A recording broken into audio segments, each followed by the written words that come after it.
Hello everyone, Pandey ji classes में एक बार फिर आप सबका स्वागत करता हूं। स्टूडेंट, आज हम बात करेंगे सोल्युबिलिटी ऑफ आयनिक कंपाउंड।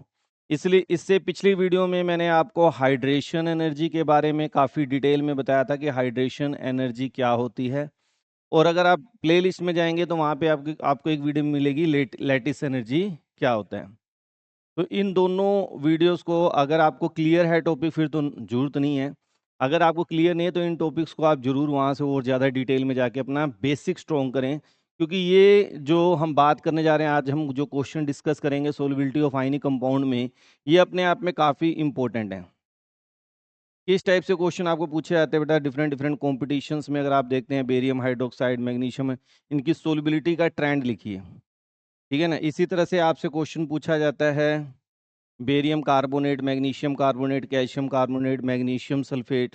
फिर आपसे क्वेश्चन पूछा जाता है सीजियम फ्लोराइड, सीजियम क्लोराइड, सी यानी इस टाइप से आपको डिफरेंट डिफरेंट आयनिक कंपाउंड दे देंगे और कहेंगे कि बताओ इनकी सोल्युबिलिटी का ट्रेंड क्या है।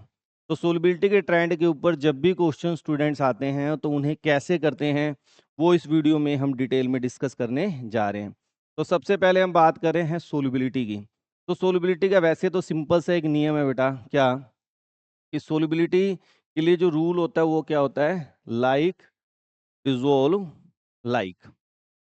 ये जो जैसा है वो वैसे में क्या होता है, डिजोल्व होता है। अब हमें पता है कि जो आयनिक सॉलिड हैं या आयनिक कंपाउंड हम जिन्हें कह रहे हैं, ये सारे के सारे क्या होते हैं, पोलर होते हैं। इसलिए किस में डिजोल्व होंगे, पोलर सोलवेंट में। किसमें डिजोल्व हो जाएंगे बेटा, पोलर सोलवेंट में। अब पोलर सोलवेंट हमारे पास क्या है, वाटर। और भी बहुत सारे हैं, मगर हम जनरली वाटर को ही जनरली, क्योंकि यूनिवर्सल सोलवेंट हम लेके चलते हैं, वाटर लेके चलते हैं। तो वाटर में हम आयनिक कंपाउंड की सोलबिलिटी का ट्रेंड जनरली डिस्कस करते हैं। इसके अलावा भी आप रेजेंट इस्तेमाल कर सकते हैं, HF इस्तेमाल कर सकते हैं, सल्फ्यूरिक एसिड इस्तेमाल कर सकते हैं, हैवी वाटर इस्तेमाल कर सकते हैं।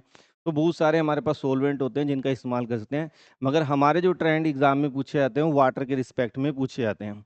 अब होता क्या है सोलबिलिटी के लिए आयनिक सॉलिड के अंदर, मैंने भी आपको दो बातें कही हैं बेटा, एक तो लैटिस एनर्जी और एक मैंने बात की है हाइड्रेशन एनर्जी। तो बेसिक जो आयनिक सॉलिड है उनकी सोलबिलिटी इनके ऊपर डिपेंड करती है। अगर किसी केस में लैटिस एनर्जी हाई होती है, तो अगर हम सोलबिलिटी की बात करें लैटिस एनर्जी के रिस्पेक्ट में, तो सोलबिलिटी क्या हो जाएगी, डिक्रीज कर जाएगी। और हाइड्रेशन एनर्जी क्या कहता है कि अगर हाइड्रेशन एनर्जी ज़्यादा है तो सोलबिलिटी क्या कर जाएगी, इंक्रीज कर जाएगी। तो जो हम मान के चलते हैं जिनके ऊपर डिपेंड करता है आयनिक सॉलिड की सोलबिलिटी, तो वो हमारा क्या है, डाइलेक्ट्रिक कांस्टेंट। इसके ऊपर भी मैंने अलग से डाइलेक्ट्रिक कांस्टेंट के ऊपर वीडियो बना रखी है। अगर किसी बच्चे को बहुत ज़्यादा क्लैरिटी चाहिए, सर मेरे को इसके बारे में और ज़्यादा नॉलेज चाहिए डाइलेक्ट्रिक कांस्टेंट क्या है, तो आप प्ले लिस्ट में जाके केमिकल बॉन्डिंग के देख सकते हैं। अब डाइलेक्ट्रिक कांस्टेंट क्या होता है बेटा, मान लो HF है, H2O है, D2O है, सल्फ्यूरिक एसिड है, इनकी वैल्यूज होती हैं। जैसे इसकी वैल्यू सबसे ज़्यादा होती है HF की, डाइलेक्ट्रिक कांस्टेंट। यानी अगर हम डाइलेक्ट्रिक कांस्टेंट के हिसाब से पूछें तो सबसे अच्छा सोलवेंट कौन सा है, HF है। फिर सल्फ्यूरिक एसिड 102, वाटर की बात करें 80, हैवी वाटर की बात करें 79। तो जो वाटर है इसका डाइलेक्ट्रिक कांस्टेंट काफ़ी अच्छा होता है, 80 बहुत ज़्यादा है, अपने आप में कम नहीं है। इनका उससे भी ज़्यादा है, मगर ये यूनिवर्सल सोलवेंट है, मैक्सिमम सब में डिजोल्व हो जाता है।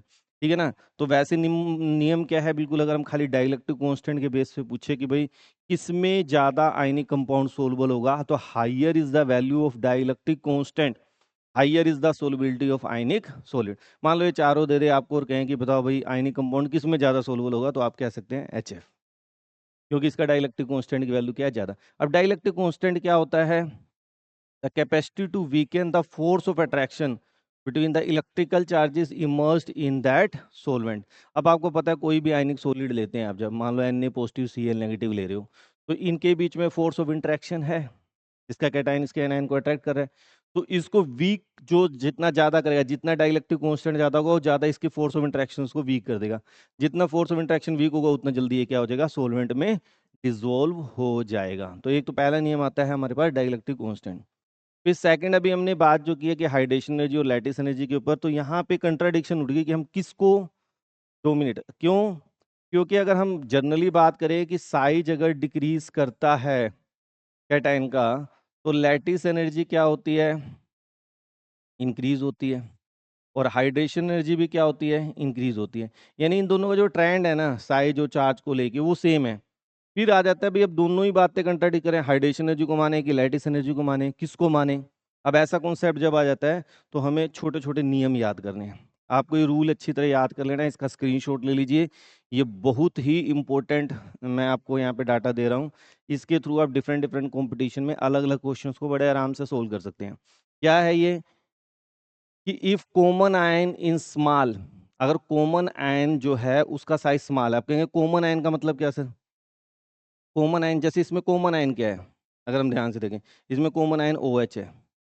OH क्या है, कॉमन आयन है। ठीक है, इसी तरह अगला क्वेश्चन देखें, जैसे बेरियम कार्बोनेट मैग्नीज, इनमें कॉमन आयन क्या है, कार्बोनेट। इसमें कॉमन आयन क्या है, सल्फेट। ठीक है ना। अगले में देखें, इसमें कॉमन आयन क्या है, सीजियम। इसमें कॉमन आयन क्या है, बेरिलियम, सॉरी, इसमें कॉमन आयन क्या है, सल्फाइड। ठीक है ना।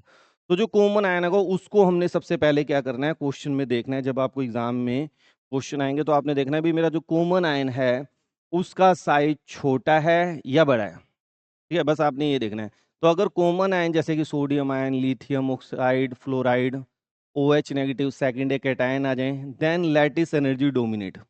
अगर आपका कॉमन आयन का साइज, आपको जो भी कॉम्पिटिटिव क्वेश्चन दे रखा है उसमें अगर कॉमन आयन का साइज छोटा है या इनमें से कोई आ रहा है जो आपको मैंने स्क्रीन पे दे रखे हैं, तो उस केस में आपने उसकी लैटिस एनर्जी को डोमिनेट कर देना है। बस ये एक नियम है। ठीक है, जैसे ये क्वेश्चन है आपके पास, ये बहुत ही इंपॉर्टेंट क्वेश्चन है एस ब्लॉक एलिमेंट का है। ठीक है, जहां से एग्जाम में जनरली पूछा जाता है भाई इनके हाइड्रोक्साइड के, अल्केलाइन मेटल्स की हाइड्रोक्साइड की सोलबिलिटी एक्सप्लेन करिए कि भाई किसकी ज्यादा होगी सोलबिलिटी।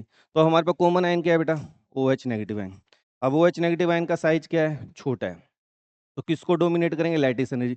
अब अगर इनकी लैटिस एनर्जी की बात करें तो लैटिस एनर्जी में ध्यान से देखिए तो बेरिलियम, बेरिलियम का मैग्नीशियम, कैल्शियम, स्ट्रोंशियम, बेरियम। तो साइज क्या हो रहा है कैटायन का, इंक्रीज हो रहा है। तो लैटिस एनर्जी क्या हो जाएगी, डिक्रीज हो जाएगी। तो सोल्यूबिलिटी क्या हो जाएगी, इंक्रीज हो जाएगी। सोल्युबिलिटी क्या हो जाएगी, इंक्रीज। यानी सोल्युबिलिटी किसकी ज़्यादा है, बेरिलियम हाइड्रोक्साइड की ज़्यादा है स्ट्रोंशियम हाइड्रोक्साइड से, उसके ज़्यादा कैल्शियम, मैग्नीशियम, बेरिलियम। अब आप कैसे सोल्युबिलिटी इंक्रीज क्यों करेगी, क्योंकि मैंने अभी आपको कहा था कि अगर लैटिस एनर्जी को देखा जाए तो लैटिस एनर्जी अगर ज़्यादा होगी तो सोल्युबिलिटी कम होगी। अब लैटिस एनर्जी कम है तो सोल्युबिलिटी क्या हो जाएगी, ज़्यादा। इसलिए आपका सोल्युबिलिटी का ट्रेंड ये रहेगा। बहुत ही इंपॉर्टेंट क्वेश्चन बेटा, स्क्रीनशॉट ले ले इसका। आप भी कहेंगे कि हाँ भी कोई टॉपिक आपने सीखा है। नेक्स्ट देखिए, अगेन वेरी इंपॉर्टेंट अगेन। अब ये भी ट्रेंड एग्जाम में जनरली पूछे जाते हैं, बोर्ड क्वेश्चन भी पूछा जाता है और CBSE के अंदर भी पूछा, नीट के अंदर, IIT के अंदर, हर जगह ये क्वेश्चन पूछे जाते हैं। अब अगर मान लो आपको कह दिया जाए barium carbonate, magnesium carbonate, calcium carbonate, barium sulphate magnesium, तो अगर आपका कॉमन आयन लार्ज है, लार्ज कॉमन आयन कौन से हैं, सीजियम, रुबिडियम, अल्कली मेटल के, ब्रोमीन, आयोडीन, हैलोजेंस के, कार्बोनेट आ गया, सल्फाइड आ गया, सल्फेट आ गया, तो ये बिगर साइज में काउंट होते हैं। तो इन केसेस में आपने किसको देखना है, हाइड्रेशन एनर्जी को देखना है। हाइड्रेशन एनर्जी क्या करेगी, डोमिनेट करेगी। अब देखिए हाइड्रेशन, ये तो कॉमन है कार्बोनेट, अब इसको छोड़ दो। अब हाइड्रेशन एनर्जी का कॉन्सेप्ट देखेंगे। हाइड्रेशन एनर्जी बेरिलियम से magnesium, calcium, strontium, barium, size क्या हो रहा है, इंक्रीज। अब साइज अगर इंक्रीज हो रहा है तो हाइड्रेशन एनर्जी क्या करेगी, डिक्रीज। और अगर हाइड्रेशन एनर्जी डिक्रीज करेगी तो सोल्युबिलिटी भी क्या करेगा, decrease. That is your answer. नहीं, बिल्कुल सिंपल से कॉन्सेप्ट है बेटा जो आपको। तो यहाँ पे सबसे ज़्यादा सोल्युबिलिटी किसकी होगी, यहाँ पे ट्रेंड क्या हो गया, उल्टा हो गया। हाइड्रोक्साइड में बेरियम हाइड्रोक्साइड था, कार्बोनेट में बेरियम कार्बोनेट होगा। क्यों, क्योंकि इस केस में हम डोमिनेट किसको करेंगे, हाइड्रेशन एनर्जी को। हाइड्रेशन एनर्जी ज़्यादा किसकी है, बेरिलियम की। ठीक है ना। तो इस तरह से आपको समझ आ गया। इसी तरह अगर हम इसमें ट्रेंड को देखें, सेम वही, क्योंकि सल्फेट क्या है, बिगर है, तो ये आपका क्या हो जाएगा, आंसर हो जाएगा। इसी तरह फटाफट अगले क्वेश्चन को देख लेते हैं। अब ये आ गया, अब इनमें कॉमन आयन क्या है, सीजियम। सीजियम अभी मैंने आपको बताया था किसमें है, बिगर। बिगर है तो किसको डोमिनेट करेंगे, हाइड्रेशन एनर्जी। अब हाइड्रेशन एनर्जी की बात करें तो फ्लोराइड, क्लोराइड, ब्रोमाइड, आयोडाइड।